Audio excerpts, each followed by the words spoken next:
ये है आज की आधुनिक अयोध्या।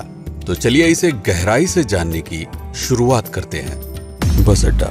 राम मंदिर से 7 किलोमीटर की दूरी पर 14 बीघा जमीन पर 219 करोड़ की लागत से लखनऊ हाईवे पर नया बस अड्डा बनकर तैयार है। Railway station. मंदिर से 1 किलोमीटर की दूरी पर 240 करोड़ रुपए में नया रेलवे स्टेशन डिजाइन किया गया है। भविष्य में अयोध्या से दिल्ली, मुंबई, चेन्नई, बेंगलोर, पुणे, कोलकाता, नागपुर, लखनऊ और जम्मू जैसे शहरों के लिए विशेष रेलगाड़ियां चलाई जाएंगी। हवाई अड्डा। 1450 करोड़ रुपए में लगभग 1300 बीघे में फैला हुआ प्रयागराज हाईवे पर नाके के पास बनाया गया है नया एयरपोर्ट। यहाँ से राम मंदिर की दूरी सिर्फ 12 किलोमीटर है। भविष्य में कई बड़े महानगरों के लिए सीधे उड़ानें उपलब्ध होंगी। घाघरा जलमार्ग। अगर आपके पास अपनी खुद की मोटर बोट है तो छपरा से घाघरा यानी सरयू नदी की सैर करते हुए लगभग 300 किलोमीटर नदी में चलकर भी अयोध्या पहुंच सकते हैं।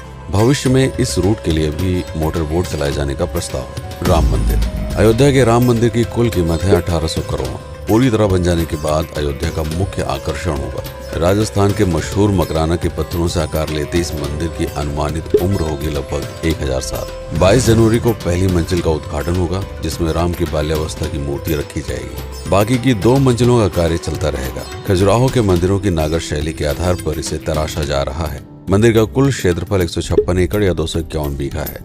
हनुमानगढ़ी। राम मंदिर से लगभग 800 मीटर की दूरी पर स्थित है हनुमानगढ़ी। मंदिर के आवासीय परिसर को मिलाकर यह लगभग 52 बीघे में फैला हुआ है। मंदिर की 76 सीढ़ियां चढ़कर हनुमान जी के दर्शन के बाद ही राम मंदिर में जाने का विधान है। यह मंदिर अयोध्या शहर के ठीक बीच में एक ऊंचे टीले पर बना है। शहर की तरफ आने वाले आक्रमणकारियों के आने की सूचना यहीं से प्राप्त करके अयोध्या के राजा तक भेजी जाती थी। इतिहासकारों के अनुसार जितनी बार भी अयोध्या पर आक्रमण हुआ उतनी बार इस मंदिर को भी विध्वंस झेलना पड़ा। हालांकि सन्यासियों ने हर बार इस मंदिर को फिर से खड़ा किया। आज यह मंदिर रामानंद संप्रदाय और निर्वाणी अखाड़े के अधीन है। राम की बेड़ी।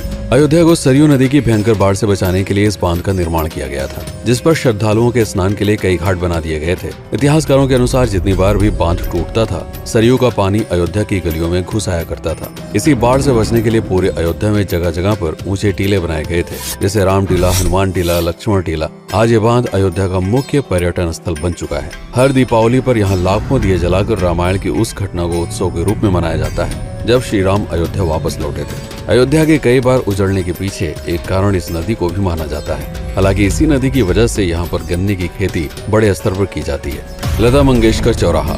नया घाट और बस स्टैंड के पास ही अयोध्या का मुख्य चौराहा 6.7 करोड़ रुपए में बनकर तैयार हुआ है। पद्मश्री से सम्मानित राम सुथार जी ने 2 माह के कठिन परिश्रम के बाद इस 40 फीट लंबी वीणा को आकार दिया। 14 टन की इस वीणा को लता जी के स्मृति चिन्ह के रूप में यहाँ पर लगाया गया है। इसीलिए इसका नाम नया घाट चौराहे से बदलकर लता मंगेशकर चौराहा कर दिया गया है। धर्मपथ। नया घाट से कुछ पहले सड़क के दोनों तरफ 30 फीट ऊंचे 40 सूर्य स्तंभ लगाए गए हैं, जिसे धर्मपथ का नाम दिया गया है, जो श्री राम के राजकुल सूर्यवंश का प्रतीक है।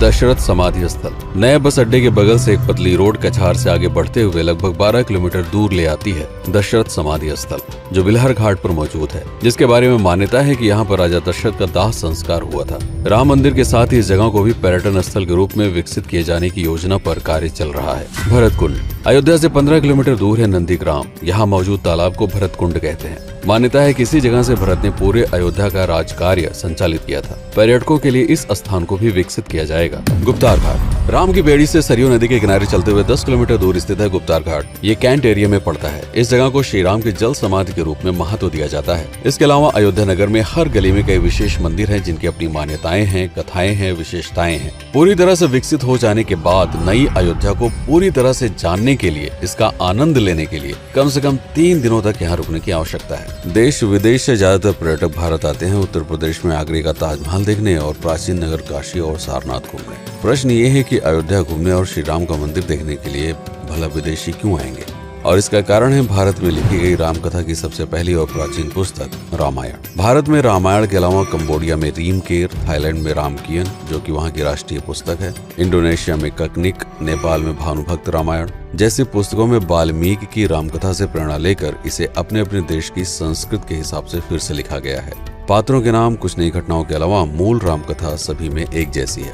इसके अलावा भारत में ही रामकथा को लेकर संस्कृत में 7 संस्करण, हिंदी में 3 संस्करण, गुजराती में 47, उड़िया में 14, तेलुगु में 5, कन्नड़ में 4 और अन्य भाषाओं में लगभग 17 संस्करण मौजूद है। इसके अलावा लिखे गए नाटक, कविताएं आदि को भी अगर मिला दिया जाए तो इस दुनिया में 300 से अधिक तरह से रामकथाएं बार बार लिखी गई हैं। इन सभी राम कथाओं पर कई विशेषज्ञों ने समय समय पर अध्ययन किया और अपने विचार दिए। Father Camille Bulcke, Hermann Jacobi, Wendy Doniger, Edward अल खरर, Alf Hiltebeitel, Paula Richman, Aubrey Menon, Ramesh Menon, Radha Vishwanath, Shantanu Gupta, Meenakshi Jain, Lala Sitaram, Swami Gyanananda Saraswati जैसे कई लोगों ने समय समय पर रामकथा को लेकर गहन शोध किया और इसमें छिपे हुए मूल कथा के साथ ही इसके इतिहास को समझने का प्रयास भी किया। रामकथा थी कौशल प्रदेश के द्वारा किष्किंधा और लंका पर विजय प्राप्त करने की पहली बार एक अखंड भारत के निर्माण की। रामायण महत्वपूर्ण इसलिए हो जाता है क्योंकि ये अखंड भारत युद्ध से अधिक व्यक्ति के आदर्शों, सूझबूझ, मित्रता जैसे गुणों से स्थापित हुआ। रामायण एक ऐसा डॉक्यूमेंट है जो ये समझाता है कि भारत पहली बार एक कैसे हुआ।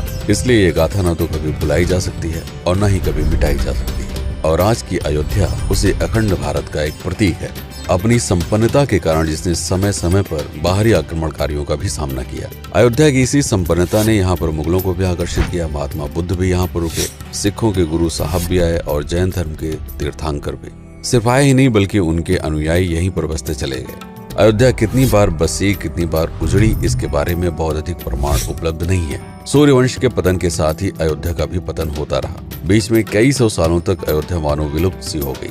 इसका कारण क्या था, इसका कोई प्रमाण नहीं है। अयोध्या को फिर से खोजकर उसे स्थापित करने में बार बार राजा विक्रमादित्य का नाम आता है, लेकिन विक्रमादित्य एक उपाधि है जिसे कई राजाओं को दिया गया था। तो ये कहना मुश्किल है कि किस कालखंड के कौन से राजा ने यह कार्य किया। कुछ विशेषज्ञों का मत है कि यह काम उज्जैन के राजा विक्रमादित्य ने किया होगा।